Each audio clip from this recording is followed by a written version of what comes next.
Declaro aberto nosso encontro do ciclo de debates de Direito e Arte do SECONS, da UFPR e do NOMA. O tema de hoje é o filme Menino 23, Infâncias Perdidas no Brasil.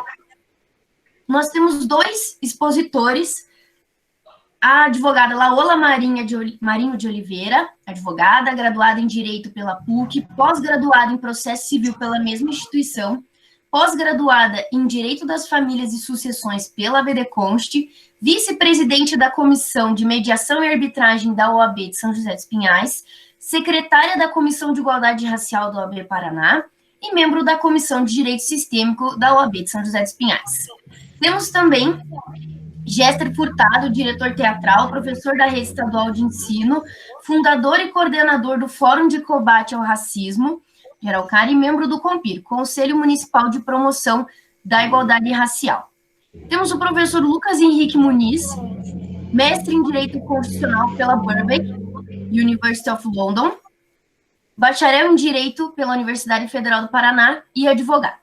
E temos, por fim, o advogado Ney Luiz Moreira de Freitas, bacharel em Direito pela Pontifícia Universidade Católica do Paraná, presidente da Comissão Estadual da Verdade e da Escravidão Negra da OAB Paraná, membro consultor da Comissão de Igualdade Racial da OAB Paraná e ainda possui pós-graduação em Direito Lato Sensu pela Escola do Ministério Público do Paraná, FEMPAR, bacharel em História pela Universidade Federal do Paraná. Então, os expositores podem iniciar a exposição sobre o filme Menino 23.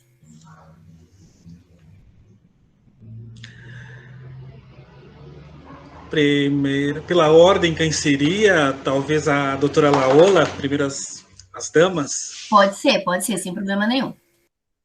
Olá, então tá bom, começarei eu, né? Em primeiro lugar, gostaria de agradecer ao convite que foi gentilmente feito pela Miriam, né? E pela indicação aí da minha participação da doutora Andréa Vitor, que é a presidente da Comissão de Igualdade Racial da OAB Paraná. Então, gostaria de começar a agradecer. Bom, com relação ao filme, já para a gente não perder também muito tempo, né? Eu queria trazer que, quando o documentário ele foi lançado, a crítica acabou se dividindo, né? Alguns celebraram a narrativa trazida pelo filme e outros a criticaram, ressaltando que não trouxe nenhum questionamento inovador sobre o tema e que tratou o tema de maneira superficial. No meu sentir, ainda que existam muitas críticas nesse sentido, infelizmente, nós ainda estamos em um tempo em que nós precisamos aproveitar todas as formas de manifestação, de exposição e de exaltação da memória do povo negro no Brasil. Sobretudo, temos todos nós a responsabilidade de fazer desses nascedouros de memória um grande espaço de debate e de reflexão, e por conta disso eu saúdo o grupo pela iniciativa. Sobre o documentário em si, certamente nós temos terreno fértil aí para explorar diversos temas e ramificações, né? Tais como os direitos humanos, os direitos fundamentais, os direitos de personalidade, dentre tantos outros direitos que acabam sendo citados dentro da narrativa de forma direta ou indireta. Mas eu escolhi dar um enfoque especial para dois recortes específicos, né, que é o regime escravocrata e a adoção. Tá? Quando eu busquei o material para o debate de hoje, eu me deparei com um escrito da Cecília Garcia, publicado na Rede Peteca, que me chamou muita atenção. E dizia assim, abre aspas, maior parte dos espectadores do filme foi atraída pela história referente ao nazismo e não pela relação escravocrata. E aí, isso, na verdade, me traz uma angústia e também uma reflexão, né? Por que isso acontece, né? Por que a escravidão, ela não desperta revolta de pronto nas pessoas? E aí, o que eu trago como reflexão, assim, eventualmente, para tentar responder essa pergunta, né? que diferentemente do que aconteceu com a população que sofreu o Holocausto, por exemplo, na qual as gerações pós-Holocausto viveram o choque com as barbáries e com os horrores da Alemanha nazista, no Brasil a escravidão era legal, né? Tinha previsão em lei. E durante muito tempo, essa escravidão ela foi naturalizada. Ao mesmo tempo, né, a escravidão ela sempre se mostrou muito benéfica, muito ordeira, né? Porque ela sempre foi contada pela boca dos senhores, né? De quem comandava, da elite. Então ela sempre se apresentou de forma muito ordeira, muito pacífica. Então não tinha por que a gente questionar a escravidão. Apenas muito recentemente é que foi colocada em pauta a dimensão do extermínio causado pela escravidão, né? Em outros termos, o fato é que nós brasileiros, nós tendemos a olhar a escravidão no nosso país como um processo histórico, simplesmente, sem costurar críticas sobre isso, né? É como se o que aconteceu está no passado e não tem mais o que fazer sobre isso. Então, há uma perigosa naturalização da escravidão e do racismo, que acaba por nos imobilizar e nos manter em um eterno cativeiro social. Tá? Somado a isso, existem 3 outros elementos que eu trago aqui, que para mim acabam justificando, né, essa ausência de espanto, né, que a escravidão gera. Primeiro, o povo brasileiro não tem memória, porque a nossa formação escolar e cultural é propositalmente excludente da história do negro. Segundo, porque ao longo das décadas houve grande esforço na construção e reforço do estereótipo racial eugênico, né? E essa peculiaridade ela foi destacada no documentário. E o terceiro grande elemento que eu trago aqui, que talvez para mim seja um dos elementos principais, é que a primeira onda abolicionista no Brasil não focou a questão no problema humanitário, mas na importância e nos interesses ligados à segurança do Estado e à prosperidade econômica, visando, sobretudo, a manutenção e a preservação da elite brasileira. Daí que o documentário, né, com as suas variadas temáticas, ela se destaca pelo nazismo e não pela escravidão, né, o que é lamentável. Trazendo agora um relevo mais específico, né, sobre pontos específicos do filme mesmo, 2 pontos me chamaram a atenção e eu acho que a gente pode trabalhar em cima disso. O primeiro é quando a filha e a esposa do 2, lá pelo minuto 56 minutos e 32 segundos, elas dizem o seguinte, abre aspas, ele não tinha o que reclamar, porque ele viveu mais dentro da casa da fazenda dos patrões. Lá, ele era muito feliz, eles tratavam ele muito bem. E aí, na sequência, o filho do 2, ele fala que o 2 foi criado como se fosse filho, né?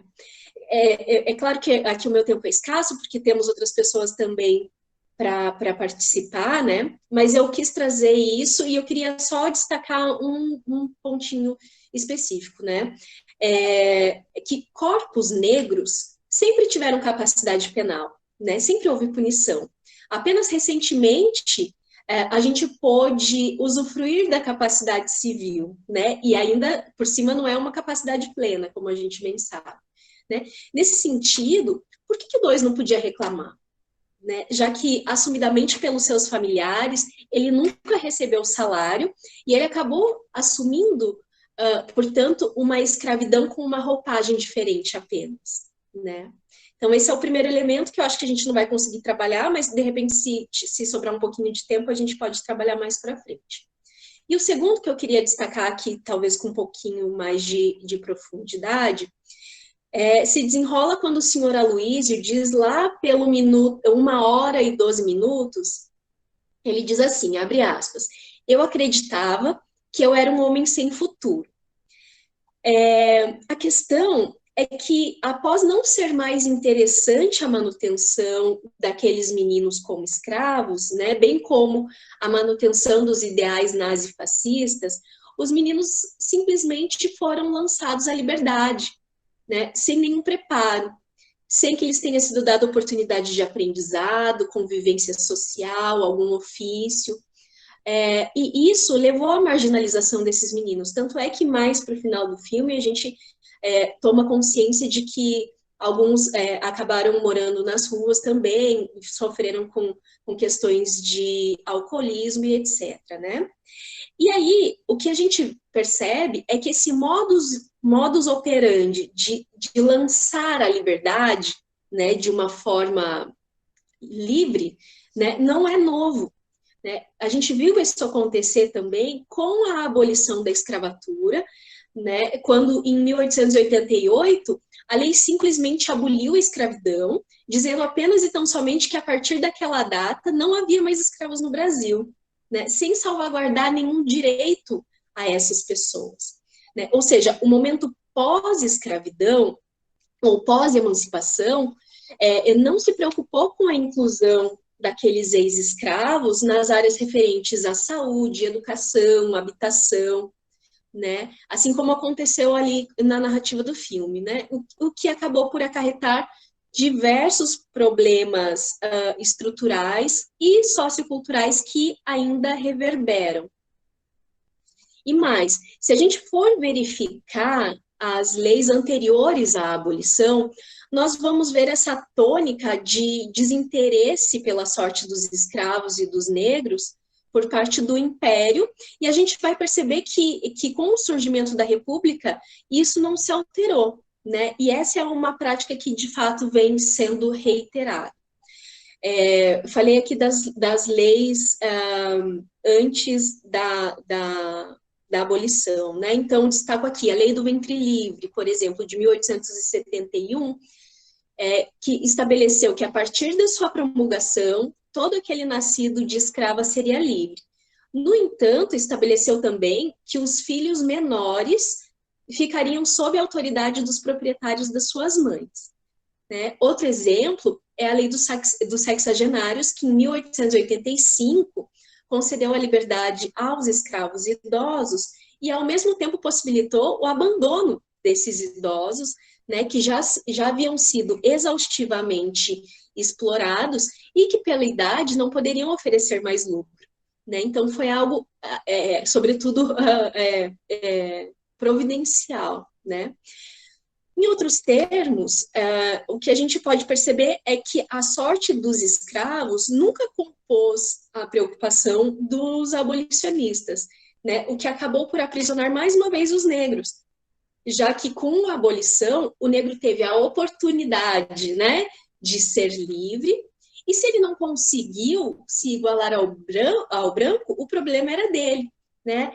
Sob uma égide de uma suposta democracia racial, se justificou a indiferença e a falta de solidariedade para com os negros que não possuíam condições próprias para enfrentar as mudanças acarretadas pela universalização do trabalho livre e da competição. Por isso que ainda se faz imprescindível falarmos em ações afirmativas, representatividade, reparação e advocacy. Tá? Voltando um pouquinho para a fala do senhor Aloísio, o que eu lanço de pergunta nesse primeiro grande tópico aí que eu dispus a tratar é, hoje, né, aquele futuro pensado pelo senhor Aloísio naquela época é proporcionado aos nossos jovens negros ou ainda vivemos um reflexo daquela sociedade escravocrata? O que nós precisamos fazer para mudar essa realidade?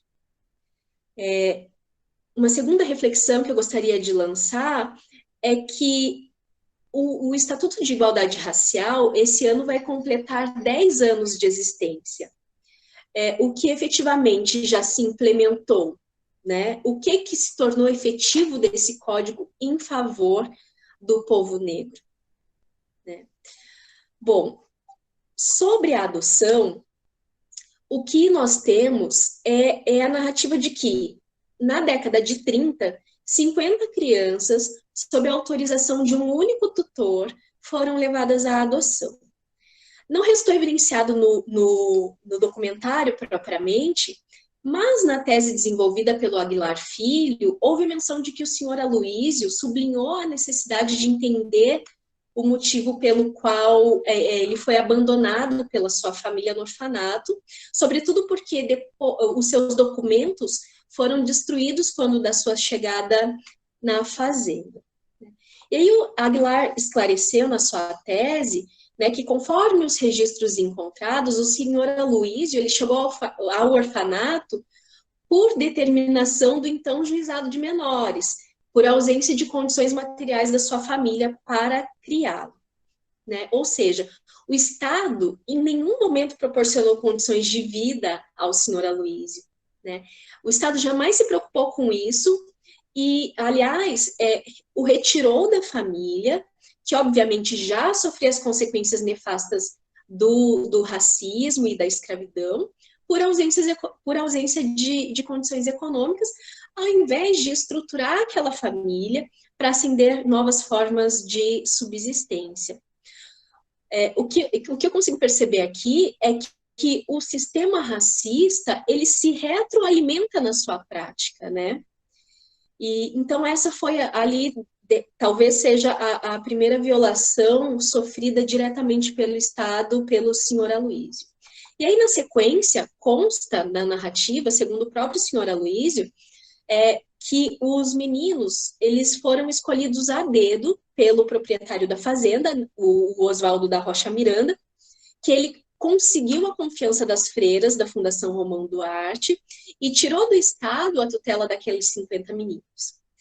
E aí, esse é um questionamento que eu acho que a gente tem que repetir, porque, né, não tem como fugir dessa pergunta. Será que o educandário e, consequentemente, o Estado nunca desconfiou da adoção de tantas crianças por um único homem, né?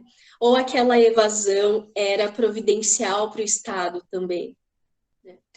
Hoje, apesar de a gente ter uma maior segurança jurídica no procedimento de colocação em família substituta, é certo que casos de adoção suspeitas, que talvez deixem aí de cumprir os procedimentos judiciais previstos pelo ECA, continuam a ter narrativas circulando no Brasil, né? Existem aí dois momentos específicos que tiveram grande repercussão, em 2012 e 2015, sobre tráfico internacional de crianças, né? E aí, o que eu trago é que essa questão, né, também aqui, o modus operandi, ele continua o mesmo, no sentido de que a adoção, ela é usada como uma via possível para o tráfico de crianças, já que essas crianças, elas são tidas no imaginário popular como pessoas de segunda classe. E mais, né, o que nós percebemos é que a tutela jurisdicional, ela sempre é mais frágil quando a gente trata de sujeitos marginalizados. O Estado, ele tem o dever de fiscalizar de forma bastante efetiva esse processo de adoção, né, evitando qualquer irregularidade e, sobretudo, garantindo às crianças e adolescentes adotados a preservação dos seus direitos, com respeito ao princípio do melhor interesse, à proteção integral e, acima de tudo, à dignidade da pessoa humana, né? Mas, mais uma vez, como eu disse, a gente acaba vendo que o Estado, ele, por mais que sejam promulgadas leis e se tente fazer esse controle de uma maneira efetiva, fato é que ainda hoje essas crianças, elas estão à margem da sociedade, continuam a sofrer a mesma falta de cuidado, né, que eventualmente sofreram aqueles 50 meninos lá do orfanato. Bom, eu acho que eu vou parar por aqui, para dar oportunidade também para todo mundo falar, né? Eu acho que eu já até extrapolei aí meu tempo. mas de repente a gente consegue retomar aí algum ponto, tá? Vou devolver a palavra. Perfeito, professora Lola. Com certeza há muitos pontos para o debate. Mas vamos manter o debate para o final, para não acabarmos com a surpresa, né, certo? Então, agora eu passo a palavra para o doutor Ney, para continuar essa brilhante exposição sobre o filme. Novamente, boa tarde a todos e a todas. Agradeço muito pelo convite à doutora Miriam e à sua equipe pela iniciativa. Menino 23 é um documentário que retrata muito bem a nossa história de relações de poder, de racismo, a exploração no trabalho através da escravidão e a corrupção, né, que a doutora Lola falou muito bem, que é a conivência das autoridades públicas, né? Em sua pesquisa, o historiador Sidney Aguiar, após descobrir que em uma fazenda no interior de São Paulo havia tijolos com a suástica encravada, os quais não eram muito antigos e, por isso, evidenciavam a existência de um local explicitamente nazista. No desenrolar do filme, vai se descobrindo que, nos anos de 1930, o dono dessa fazenda levou 50 órfãos negros para prestar serviços à família Rocha Miranda, sob o pretexto de que os jovens seriam levados para um local onde estudariam, brincariam e aprenderiam sobre a importância do labor, né? Contudo, o sonho de um lugar que permite o lazer dos jovens não durou mais que um ano. Depois disso, as crianças foram apenas escravizadas para prestar trabalhos à família nazista. Há mais ou menos 100 anos dos fatos ocorridos na fazenda dos Rocha Miranda, outro fato semelhante que eu chamo a atenção para uma reflexão ocorreu no Brasil em 1831. Em 1831, entrou em vigor a Lei Feijó, que dispunha sobre a proibição de uma vez por todas da escravização de negros africanos que entrassem no Brasil a partir daquela data, certo? Porém, tal lei ficou conhecida como a Lei para Inglês Ver, né, em razão da sua não aplicabilidade na sociedade escravista brasileira. Inclusive, em decorrência da lei, a exportação de escravos é ainda mais lucrativa, né? Muito mais lucrativa para os traficantes. Os preços dos escravos se elevaram ainda mais, tornando ainda mais ricos os traficantes. Aqui na região sul, por exemplo, eu trago, por exemplo, a Baía de Paranaguá, que tornou-se um dos principais portos do tráfico ilegal de escravos, como bem aponta a historiadora paranaense Cecília Westphalen na sua obra A Introdução de Escravos Novos no Litoral Paranaense. Nessa obra, a Cecília apresenta-nos fatos, muitos fatos e evidências do tráfico ilegal no Paraná, relatando o descaso da sociedade e a conivência das autoridades locais com o tráfico ilícito de escravos, né? Juízes, delegados, muitas autoridades faziam vista grossa. Muitos deles também eram traficantes, né? Há evidências que o tráfico durou até o meados da década de 70 do século XIX, né? E a maior prova que nós podemos ter, né, escancarada para toda uma sociedade, né, a maior prova do tráfico de negros após a lei de 1831, nós encontramos nos anúncios de jornais, né, que quando relatavam a fuga de negros, né, esses anúncios geralmente descreviam as características desses escravizados, como sua idade, aparência física e principalmente sua origem, né, a sua origem africana. Tem alguns exemplos, que eu vou citar um aqui, né, de um anúncio. Aos 24 de novembro de 1877, fugiu o escravo Tomé Angolano, com 22 anos, sadio e robusto, de propriedade de Francisco Malta. Ora, em 1877, o Tomé era angolano, né? Então, portanto, ele era um africano que entrou livre nesse país, né? Existem vários anúncios, né, parecidos com esse, retratando realmente que estavam africanos convivendo na nossa sociedade como escravos, e não deveriam ser. E Luiz Gama foi genial né? Não por menos foi reconhecido pela Ordem dos Advogados do Brasil, pós-mortem, como um advogado, né? Foi ele um dos defensores desses escravizados, desses africanos, né? Cuja tese de sua defesa nas ações de liberdade era fundamentada na lei que aboliu o tráfico em 1831. Né? Como que poderiam esses africanos de 23 anos, de 20, 30 anos, serem escravizados? O que se pode ver com isso, né, eu concluo, é que desde o início da escravidão até os dias atuais, uma série de violações e desrespeitos aos direitos e garantias dos negros têm sido violadas. Leis que não eram cumpridas ante uma sociedade corrupta, que não tinha nenhuma eficácia, como a lei do ventre livre, muito bem dito pela nossa doutora Laola, da qual nascia livre o filho da escrava, mas que de fato permanecia escravo. Eram leis para inglês ver, sem nenhuma eficácia. A lei de sexagenário também, né, que garantia a liberdade de escravos com mais de 60 anos, quando ele não tinha mais capacidade, né, para usufruir da sua liberdade, muitos não chegavam nem aos 60 anos.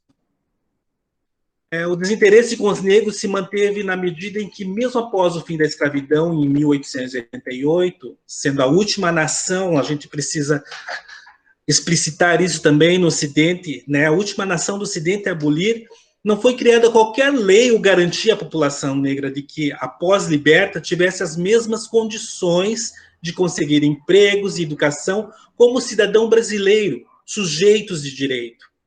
A ausência de condições dignas de trabalho aos negros é um exemplo do descaso com a população negra, que se estendeu no trabalho das empregadas domésticas, excluídas dos direitos e garantias trabalhistas comum a todos os outros trabalhadores. É impressionante como a sociedade conseguiu, né, durante anos, afastar o trabalho das empregadas domésticas dos direitos de todos os outros trabalhistas. Isso só veio se realizar em 2015. Ainda sobre uma negativa, né, uma forte negativa da elite brasileira, se elas teriam ou não direito, né?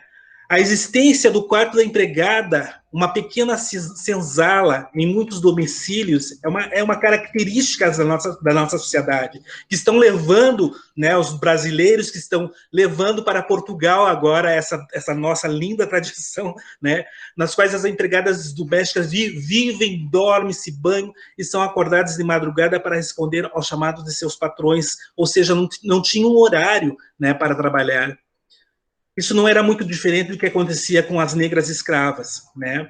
A ausência de preocupação com as políticas públicas que garantissem uma inserção dos negros na sociedade os manteve nas periferias, de longe dos centros e, consequentemente, longe de condições para conseguir emprego dignos, salários dignos ou um mínimo existencial, razão pela qual não é raro ver negros pedintes e marginalizados vivem realmente à margem, na periferia, né, onde o Estado é ausente.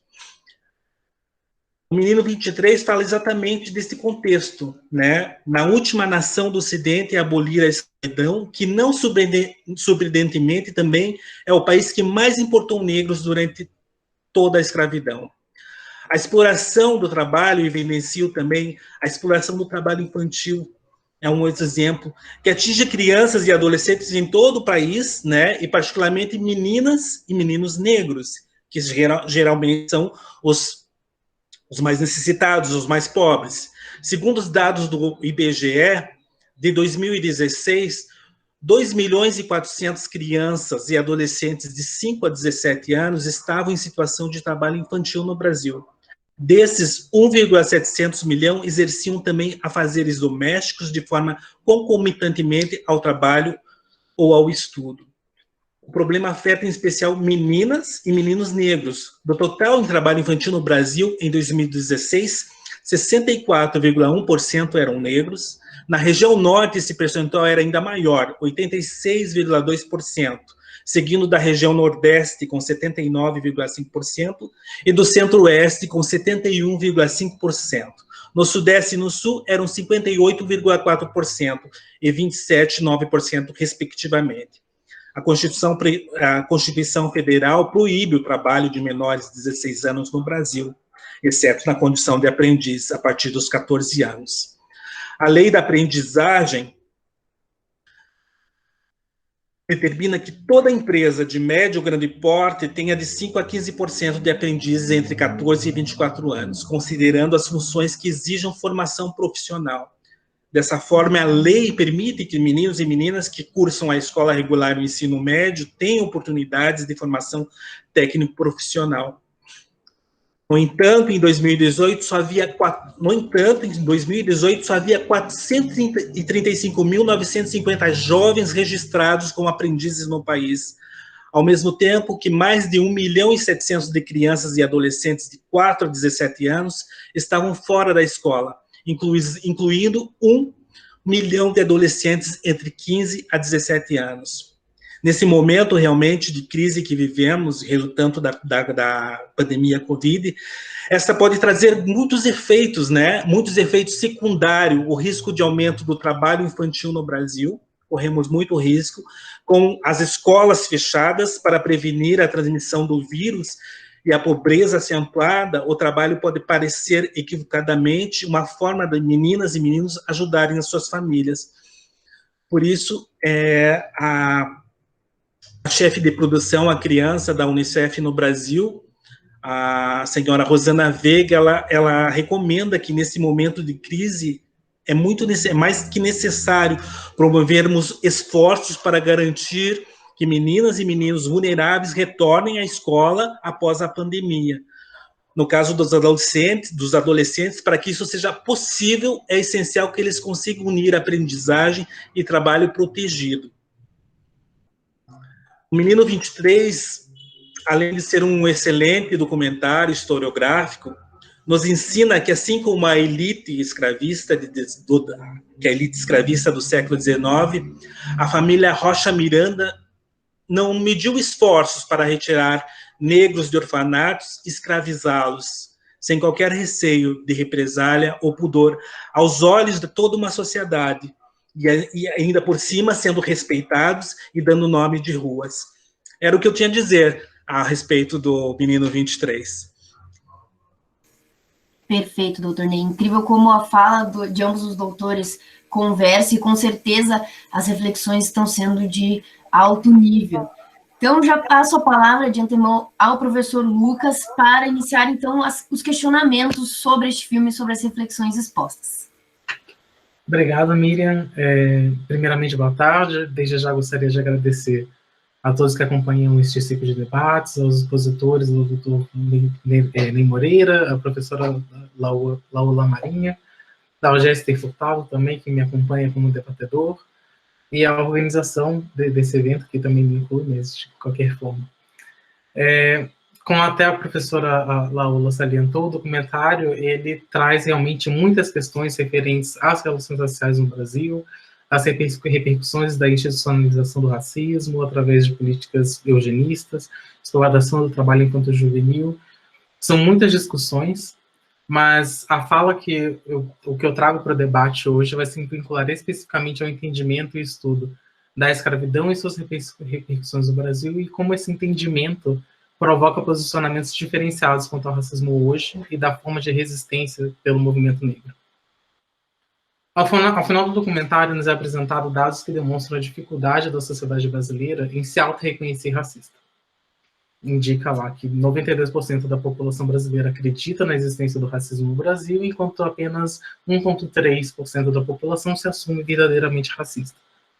Para mim, isso demonstra uma impossibilidade em reconhecer as práticas abusivas e autoritárias que inferiorizam grande parcela da população e foram normalizadas em nossa sociedade, seja por agressões explícitas ou por microagressões. Acredito também que parte do problema esteja vinculado à representação de diferentes formas de racismo fora do Brasil, que em muitos aspectos se assemelha com a nossa experiência, mas, na verdade, não expressam a complexidade das relações raciais do nosso país. Quais seriam, portanto, essas complexidades do racismo experimentado no Brasil? Primeiro, devemos considerar que a análise social histórica de Serge Borch de Holanda. Ele prescreve que, diferente dos estados da Europa, da América do Norte, o Brasil viveu a modernidade sem ultrapassar o padrão da interação humana informado pelos ambientes patriarcal e rural. Portanto, em vez de adotar uma concepção impessoal, superindividual das relações sociais, o que Max Weber indica como atributos da modernidade, considerando conceitos como racionalização e despersonalização, nós, brasileiros, mantivemos a noção de cordialidade, generosidade, intimidade, entre outras características que nós estabelecemos como figuras centrais do caráter geral do brasileiro e da nossa estrutura social. Contudo, Holanda explica que a caracterização do brasileiro como um homem cordial, em Raízes do Brasil, ela não se traduz, na verdade, nem em polidez, nem em civilidade, porque as relações sociais estabelecidas, elas servem apenas como uma máscara que permitem a manutenção de uma interação entre indivíduo e sociedade civil, guiada por um profundo vínculo emocional. Então, a pretensa cordialidade não se traduz em um verdadeiro convívio amigável, pois é utilizada como uma cortina de fumaça que esconde emoções e relações reais de poder que circulam na sociedade, simulando coesão e tornando invisível a divisão social. A representação do povo brasileiro como geralmente aberto, sendo no Brasil, sendo internacionalmente, reflete a desconsideração das diversas facetas multiculturais e multiétnicas da população brasileira, o que também contribui para a deslegitimação de reivindicações políticas daqueles mais afetados por essa estrutura de poder. Portanto, considerando que o Brasil nunca teve uma lei rígida de segregação, como, por exemplo, houveram várias leis de segregação nos Estados Unidos, muitos brasileiros argumentam que o racismo aqui não é uma questão histórica com resultados contemporâneos. Isso fica evidente no documentário, inclusive, pela forma em que a exploração de garotos e a adoção irregular pela família Rocha Miranda foi vista como um salvamento desses órgãos. A narrativa de salvamento, de benesse, inclusive, é o tema central do documentário produzido pelo herdeiro da família, Maurício Rocha Miranda, exercendo seu direito de resposta. Ele fez vários pedidos judiciais, argumentou de difamação, enfim. Então, nesse segundo documentário produzido pela família, o herdeiro Maurício Rocha Miranda, ele reuniu apenas moradores brancos da cidade de Campina do Monte Alegre e apresenta diversos depoimentos assim, de moradores dizendo que todos os trabalhadores, todos os meninos daquela fazenda, eles viam aquilo como uma benesse, era uma benfeitoria, e eles, assim, os moradores dizendo que eles sempre viram os garotos muito felizes, enfim. E isso em si já gera uma complexidade, já demonstra paradoxo das nossas relações sociais.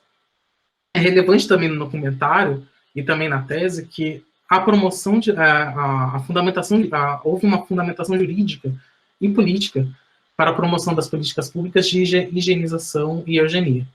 A Constituição de 1934, em seu artigo 138, incumbia a União, Estados e municípios a estimulação da educação eugênica, assim como a responsabilidade, a higiene mental e a luta contra os venenos sociais. Isso decorre também da política imigratória do Brasil no final do século XIX e início do século XX, que definia como imigrante ideal o agricultor branco que emigrava em família. A Lei de Terras de 1850, por exemplo, permite a multiplicação de colônias, em sua maioria alemãs, tanto em Santa Catarina quanto no Rio Grande do Sul. Entendia-se que a imigração europeia iria estimular o embranquecimento da população brasileira com a diluição da mestiçagem e da negritude com o passar do tempo. A segregação racial no Brasil, portanto, não foi pautada em uma política que buscava a promoção da igualdade entre negros e brancos, mas sim a extinção da raça negra e a tentativa de higienização da sociedade brasileira por meio dessas considerações eugenistas. Para mim, isso ilumina alguns problemas contemporâneos em relação à política e às práticas racistas ainda recorrentes no Brasil. Ao mesmo tempo que a globalização estimulou a criação de normas internacionais, direitos internacionalmente reconhecidos, também se observa um aspecto global da política, especialmente no que se refere a manifestações que buscam ampliar direitos humanos e fundamentais. Essa retirada de fronteiras para debates e manifestações públicas tem seus benefícios, mas muitas vezes impede uma reflexão dos problemas discutidos de forma que englobe toda a complexidade regional. Esse ano tivemos um exemplo com a insurgência de grandes manifestações contra práticas institucionalizadas de violência policial a negros, que foi instigado pela morte de George Floyd nos Estados Unidos, em maio deste ano. Naquele país e no mundo, diversas manifestações passaram a reclamar por uma efetiva mudança de paradigma, reconhecendo o efeito pernicioso do racismo nos Estados Unidos. Mas falar de racismo nos Estados Unidos é diferente de falar de racismo no Brasil. Mesmo que a Constituição norte-americana tenha sido promulgada ainda em um regime escravocrata, os momentos de revisão constitucional, tanto pela Suprema Corte quanto pelo Legislativo, consideraram sempre a igualdade como um parâmetro de interpretação.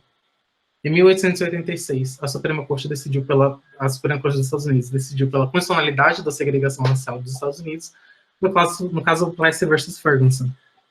A doutrina instaurada foi de que o princípio da igualdade, inscrito na 14ª emenda, não seria desrespeitado quando instaurada a segregação racial, contanto que não houvessem disparidades entre os bens e serviços prestados. Isso permitiu a expansão de leis segregacionistas por todo o país, mas, ao mesmo tempo, permitiu que comunidades negras se fortificassem política e economicamente, não só criando uma burguesia negra, como também permitindo que os negros, basicamente obrigando os negros a utilizarem somente do comércio negro para bens e serviços, no comércio de outras pessoas negras. No transcorrer do século XX, o posicionamento segregacionista foi combatido, em especial pela consideração de que qualquer forma de segregação em si já gera desigualdade, entendimento que foi alcançado pela Suprema Corte no caso Brown versus Board of Education, em 1954. Isso não significou também o fim da busca pela igualdade material entre negros e brancos naquele país, com questões raciais emergindo em diversos momentos e com a contínua demonstração de brutalidade pelo establishment político. Estes dois exemplos que trago aqui, para mim, já ilustram a diferença entre a forma de racismo perpetuada nos Estados Unidos e aqui no Brasil. É importante notar que todas as etapas que buscaram desestruturar a sociedade escravocrata e racista nos Estados Unidos consideraram, de uma forma ou de outra, o princípio da igualdade formalmente prescrito no texto constitucional. No Brasil, não foi assim. Após a abolição da escravidão, a política frente a negros e negras brasileiras foi pautada na lógica do extermínio e da exclusão social. Essa postura foi chancelada pelo poder público e enraizada na imaginação social, cultural e jurídica do nosso país. Outra diferença que podemos observar é a consideração da miscigenação.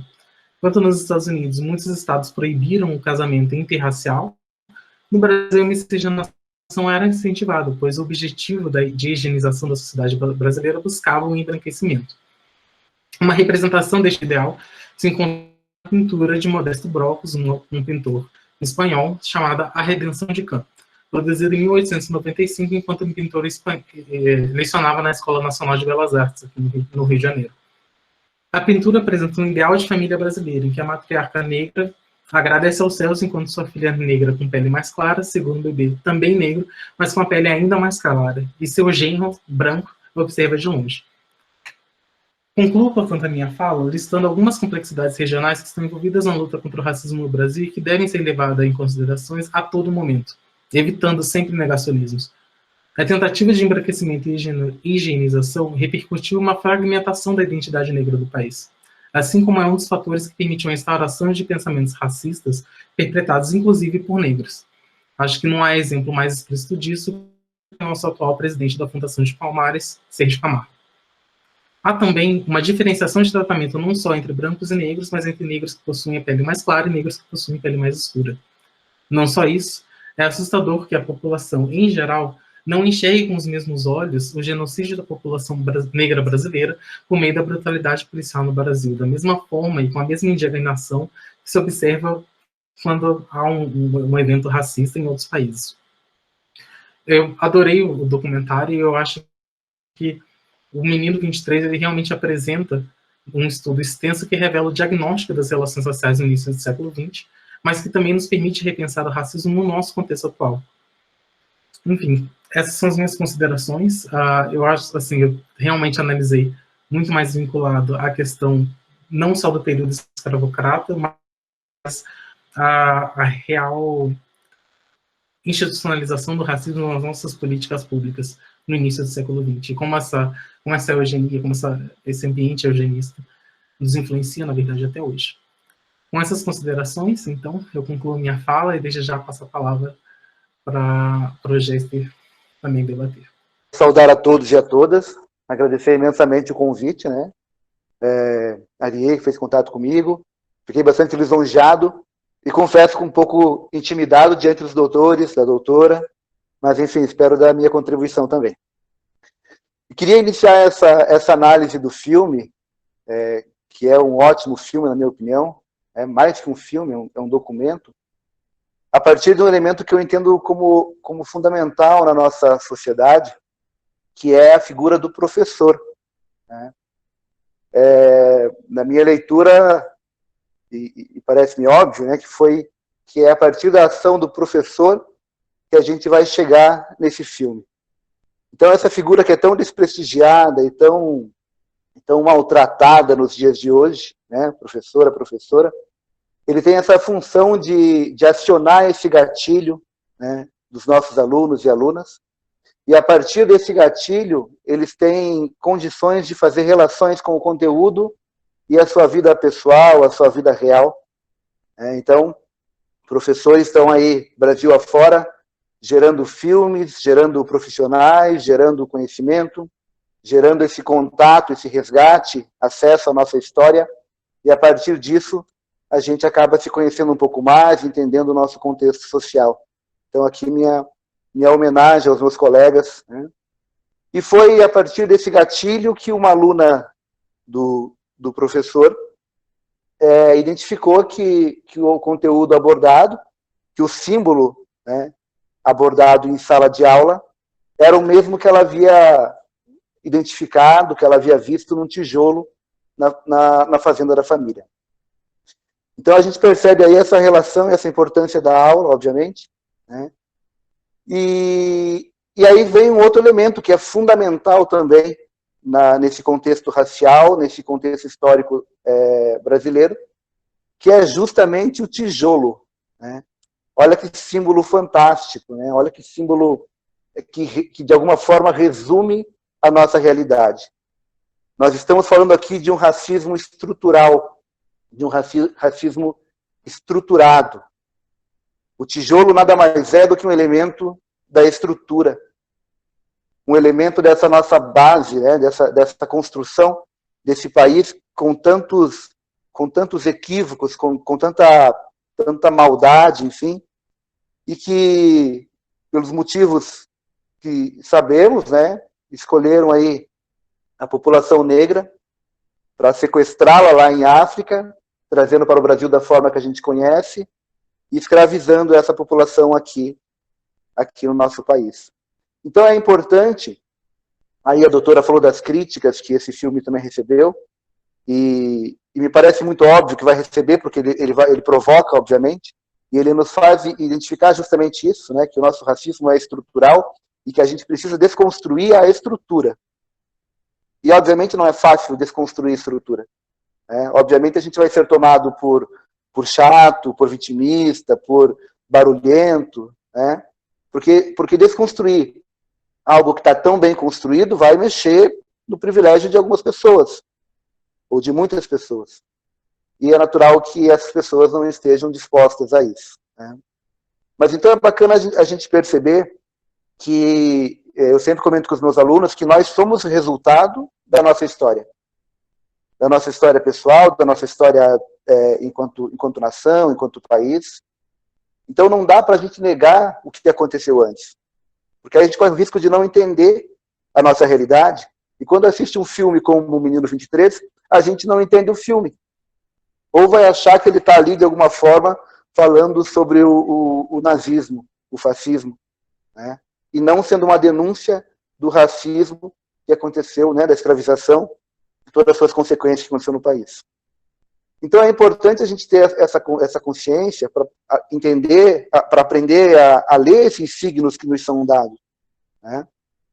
Eu também brinco com os meus alunos, para ilustrar para ele a situação, quando eu falo de escravização, que, como bem foi falado, né, pelos doutores, que a Lei Áurea ela foi, de forma ilustrativa, é como se a princesa Isabel chegasse lá na porteira da fazenda, abrisse a porteira e falasse: pode ir embora.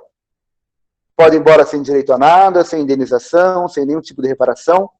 Pode ir embora sem direito à habitação, sem direito à escola, enfim, né? Estão livres à própria sorte.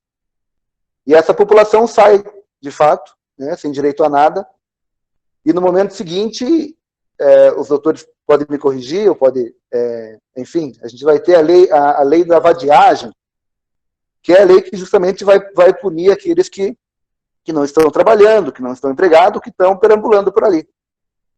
Ora, se eu não tenho residência, se eu não tenho emprego, se eu não tenho moradia, se eu não tenho nada, onde é que eu vou estar? E aí parece-me, doutores e doutoras, que parece-me que aí também inicia esse processo de encarceramento do negro, do homem negro. E se o homem negro é arrancado da sua família, naturalmente a gente vai ter a mulher negra sendo a mantenedora, a mulher guerreira que vai resistir e suportar todos os ataques ali em defesa da família. Mas elas também vão sofrer muito com isso.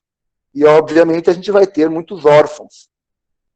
E surge, quem sabe, aí, essas instituições, né, os orfanatos, cheios das melhores intenções, visto que a gente está pós-abolição, porque essa criançada negra e mestiça ela tem que ficar em algum ambiente. Mas eu tenho para mim, e a partir do filme me reforça isso, que nada mais é do que uma instituição que está formando escravos modernos. Quer dizer, essa molecada ela vai servir em algum lugar. Né? Eu não estou aqui fazendo a salvaguarda desses meninos, dessas meninas. Eu estou aqui preparando-os para obedecer num outro ambiente. Né? No ambiente da fazenda, e como bem foi dito também, tudo de forma legalizada, tudo de forma plausível, né? Então, a gente tem esse tipo de situação, e aí, retornando para o filme, a gente vai ter esses meninos que chegam na fazenda e se deparam com essa realidade né, de direitos sendo cerceados, não tem direito de ir e vir, não tem direitos individuais algum. E entre eles vai ter sempre o escolhido, né, que no filme é o número 2.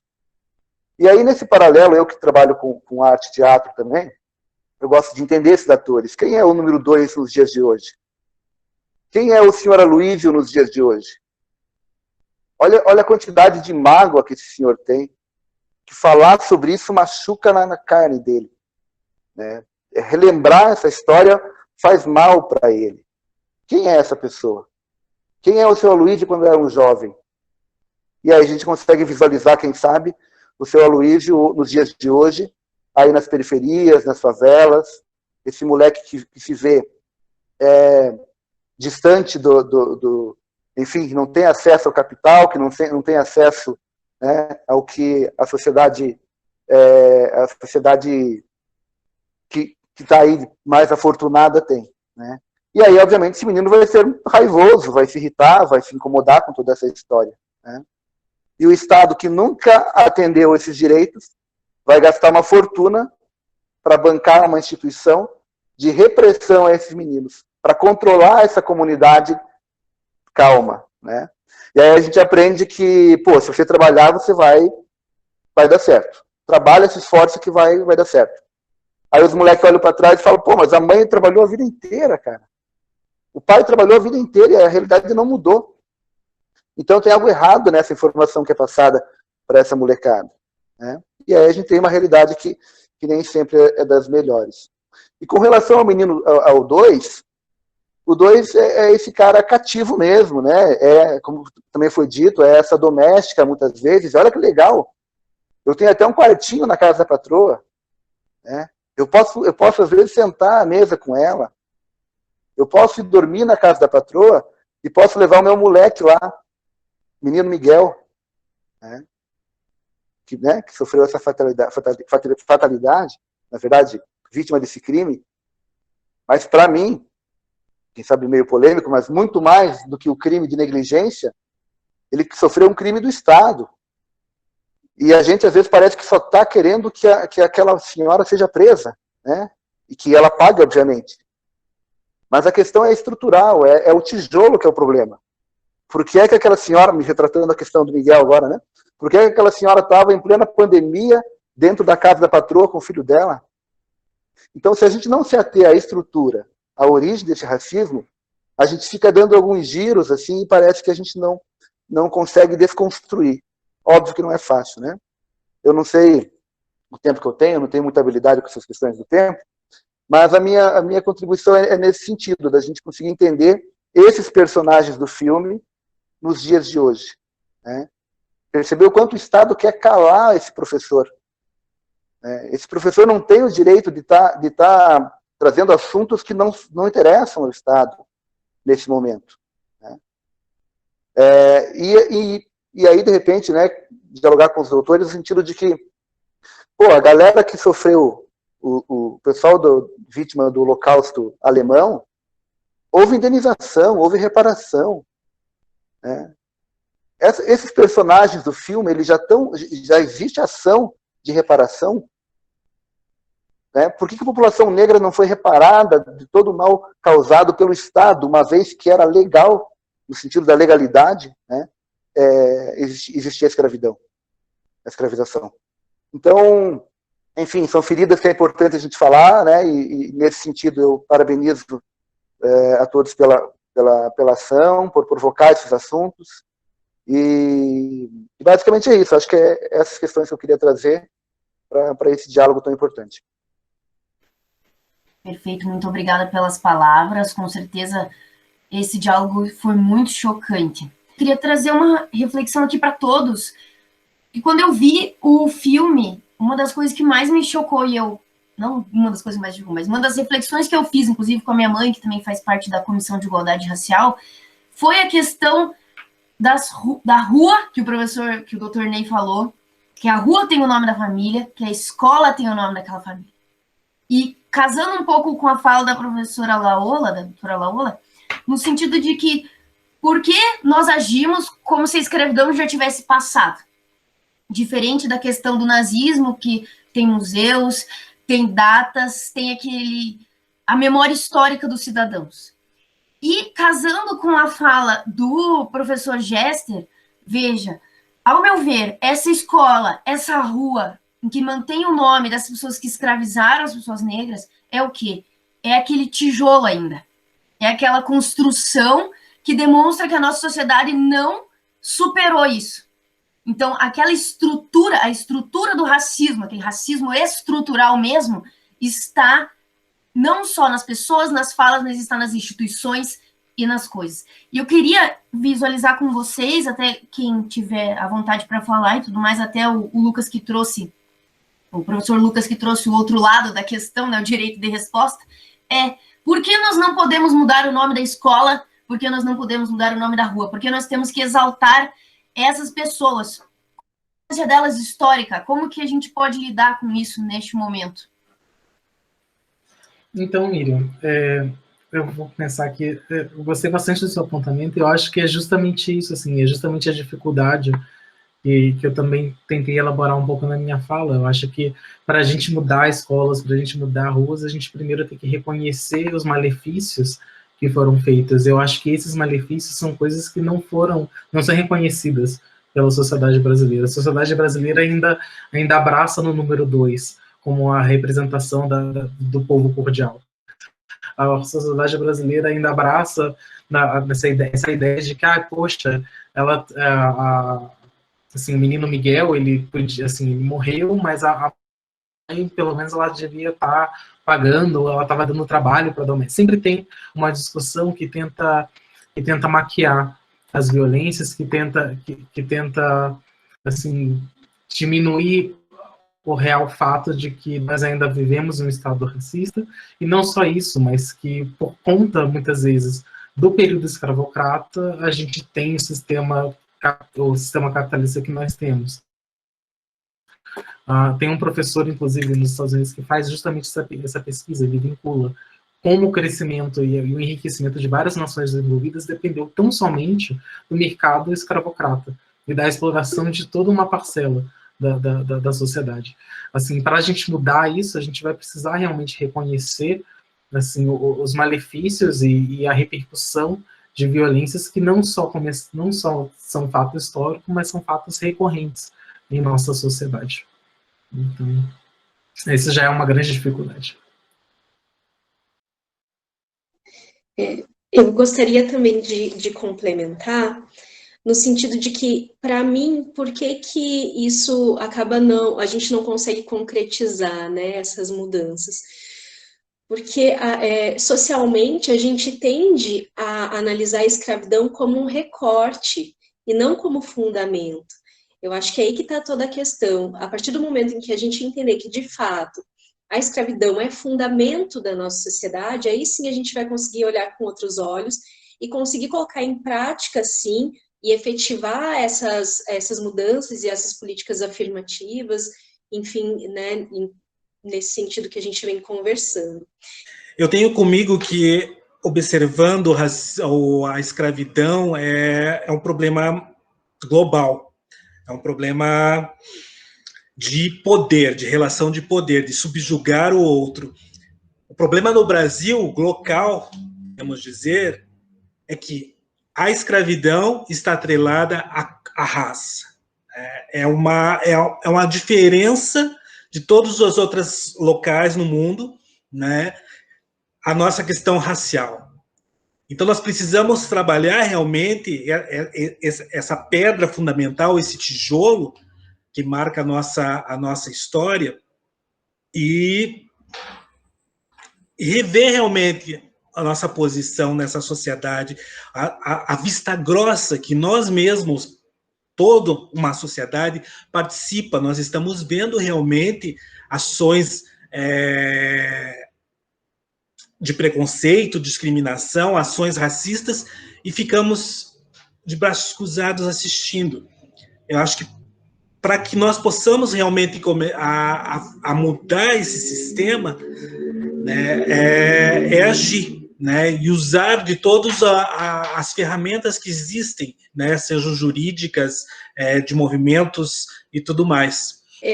O que eu fico pensando acerca disso, né, de que, de fato, nós temos que usar de todos os instrumentos, é que me parece que não há ausência de leis, né, há ausência de ação. E por que há ausência de ação? Porque essa ação pressupõe que a elite abra mão das suas vantagens, né, e das suas posições de vantagem, né? E aí, quando a gente fala de reparação, que também foi trazido, aí eu me lembro, né, doutor Ney, a gente trabalhou naquele evento sobre a filosofia Ubuntu, e eu acho que a reparação, ela corre bem nesse sentido, como uma justiça de transição, né, que você consegue sair de uma situação de violência para uma situação de pacificação, mas isso, juntamente com abrir mão de posições de elite, a gente vai ter todo um movimento que a gente tem que construir, né? Num primeiro lugar, você tem que ouvir a narrativa daquela comunidade, da comunidade afetada. E o que a gente percebe é que ainda hoje ninguém quer ouvir os negros nas suas dificuldades, né? Então esse seria o primeiro ponto da reparação. Num segundo momento, aí sim, aplicação de pena, né? E a gente aí já tem diversos institutos falando sobre aplicação de pena nesse sentido. Terceiro, trabalhar como que essa comunidade ela vai viver com esse conflito e com a aplicação da pena, e, sobretudo, no quarto momento, a gente conseguir um compromisso social de que essas práticas não vão ser reiteradas. Então, me parece que eu acho que isso também permeia aí a dificuldade que a gente tem, né, e que, no meu ponto de vista, não é uma ausência legislativa. Outro aspecto que pode contribuir e deve contribuir, que na minha leitura justamente a ausência do negro e da negra nos espaços de poder. E aí pode parecer uma conversa estranha, mas me refiro inclusive no espaço de poder político, né? Nós tivemos grandes nomes, grandes militantes da causa negra que ocuparam esses espaços e conseguiram promover mudança. Mas, de alguma forma, essa comunidade que está confortável nos privilégios, assim como demonizaram a cultura negra, demonizaram também a política. Porque dessa forma a população se afasta. Eu não quero estar em um espaço onde é um espaço para ladrão, um espaço, enfim. E aí eu acho que a gente precisa vencer essa fase, vencer esse dissabor, para ocupar esses espaços. Nós, movimentos sociais, movimento negro, estamos pautando representantes que foram eleitos para barrar nossas pautas. Não faz sentido isso. A gente precisa colocar os nossos para receber e acolher as nossas pautas. Porque nós nos organizamos enquanto movimento social, a gente faz política dia e noite, a gente está na comunidade, a gente está na base, mas nos faltam os representantes. Então, eu penso que para que a gente consiga, de fato, quem é que vai dar tiro no pé? Quem é que vai mexer nos seus privilégios? Vai mudar o nome da rua por quê? Se não tiver um de nós lá, eu digo assim, que represente de fato, que possa levantar esse histórico e dar visibilidade de fato, sabe? E a gente tem fugido desses espaços, falo de forma coletiva, né? Não me refiro a nós, obviamente, mas eu sinto a população negra fugindo desse debate, né? Ao momento que ela deveria estar indo para o front mesmo, e a gente tem que ocupar, né? Quer dizer, se organizar para ocupar esses espaços, porque aí as nossas pautas serão acolhidas. Porque pautar pessoas que foram eleitas para nos barrar, não faz sentido isso. Então, para além de toda essa organização que foi dita, eu penso que a gente precisa ocupar os espaços de poder no nosso país, ou a gente vai estar sempre a reboque, né? Com as migalhas, sempre brigando, enfim. Penso eu que é um outro ponto que a gente precisa avançar também. Posso contribuir? Eu iria exatamente falar o que o professor Gester estava falando, porque ontem mesmo eu estava assistindo o documentário da Marielle Franco, e numa das cenas, né, foi um deputado vai, pega a placa dela e quebra a placa dela, né? Então, assim, uma vereadora, uma das únicas vereadoras do Rio de Janeiro, né, ocupando um espaço institucional, e isso incomoda. Por isso a necessidade de termos pessoas conosco, pessoas negras que são antirracistas, porque existem pessoas negras que corroboram, né? E aí a gente não precisa desses negros, porque essas pessoas brancos já fazem isso por nós, né? Então, assim, o que a gente tem que fazer essa sua pergunta, professora Miriam, que a senhora fez pro doutor Lucas, quando a senhora falou isso, eu me lembrei exatamente desse contexto da Marielle Franco e da necessidade de ter inserções das pessoas negras dentro da estrutura, porque as pessoas brancas estão nela o tempo inteiro, né? Então, o que a gente tem que fazer? A gente tem que entrar em todas as camadas, né? Porque o racismo é estrutural, ele está na economia, ele está no judiciário, ele está em todos os âmbitos, nas empresas. Então, assim, as pessoas negras estão não em locais de poder, né? Elas não estão lá. Nós temos 54% da população negra no Brasil. E essas pessoas não estão comandando. Então, a gente tem que ainda mais estar inseridos nisso, né?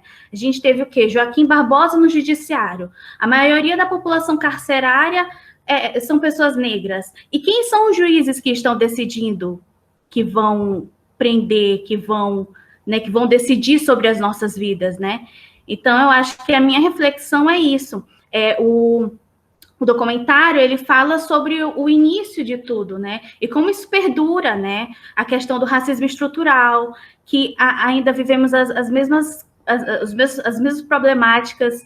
E eu adorei ver o documentário, e me entristece, e eu compactuo com a raiva que um dos meninos, né, o menino 23, ele sente, porque eu também o sinto, e também compreendo também quando o outro ri da própria desgraça, né, porque o que a gente faz, né? Então, eu acho que é isso a minha contribuição até então. Pequena reflexão, que eu concordo realmente, eu acho que a gente precisa tomar espaços de poder em todos os ambientes, mas o que eu vejo com uma dificuldade muito grande para essa tomada de espaço, para essa tomada de poder, é que, antes de tudo, nós temos que nos reconhecer negros. E eu acho que há uma dificuldade muito grande da população negra brasileira se auto-reconhecer negra e ter orgulho disso. Até, assim, eu acho que culturalmente, socialmente, a imagem do negro, ela está sempre vinculada ao cárcere, ao tráfico, ela está sempre vinculada, ou ela é a doméstica da novela, ou ela é o vilão, no máximo. Então, assim, você se vê negro, eu acho que em si já há uma dificuldade. Não que a pessoa seja racista por conta disso, mas eu acho que já há um condicionamento sociocultural a tanto. Então, para essa tomada de posição, para essa tomada de espaço, primeiro você tem que ter esse auto-reconhecimento, que é uma barreira que eu acho que é muito difícil da gente quebrar, porque ela vai envolver educação, ela vai envolver medidas de longo prazo. entendeu? E eu acho que a imagem do negro historicamente está vinculada à inferioridade justamente por conta disso, por conta dessa perspectiva eugenista que é trabalhada também no documentário, que é essa ideia de que o negro ele é inferior e ele tem que ser erradicado, ele não tem que ser integrado na comunidade. Então isso em si eu acho que é uma das maiores dificuldades para a gente, além de ter que tomar espaços de poder, a gente tem que tomar espaços de poder com orgulho de sermos o que somos, né? De sermos o que somos. É bem interessante como último ponto, essa questão da integração da pessoa negra. Mas será que ela deve se integrar ao espaço do branco e ter o cabelo do branco, se comportar como branco, ter a religião do branco, né? Exatamente. Ou se ela, na verdade, tem que conquistar o espaço dela e haver esse compartilhamento. Entende? A gente vê muito essa problemática na questão religiosa. É justamente isso, a integração ela não tem que envolver o negro assimilando com a cultura branca, assimilando com o cabelo liso, assimilando... Não é isso. Mas a gente tem que assumir as nossas posições com as nossas características. É uma coisa que é assustadora, por exemplo, quando a gente teve Maju Coutinho, a discussão era, nossa, ela está com caixas na televisão, isso foi uma vitória. E, assim, isso é o básico do básico, assim, de ter o cabelo crespo e ser negro. Entendeu? A gente, e assim, ocupar os espaços também tem isso, você tem que ocupar os espaços sem essa conformação do ideal do branco, entendeu? Então, já que não temos mais declarações, aqui nós temos um agradecimento do Marcos Guilherme, excelente aprendizado, sou muito grato por estar aqui hoje e poder aprender escutando vocês. Foi um dos melhores encontros do NOMA. Com certeza, eu até me surpreendi com o nível do debate, nós debatemos vários temas diversos, mas dentro de uma mesma raiz, dentro do mesmo tijolo, como o professor Gester colocou, até fiquei bem chocada com alguns pontos. E eu agradeço imensamente a todos que participaram, a doutora Laola, o doutor Lucas, o doutor Gester, o doutor Ney, que se dispuseram a trazer aqui as experiências e reflexões. Tá? Então, declaro encerrado esse ciclo e com certeza gostaríamos de contar com vocês em outras oportunidades. Muito obrigada.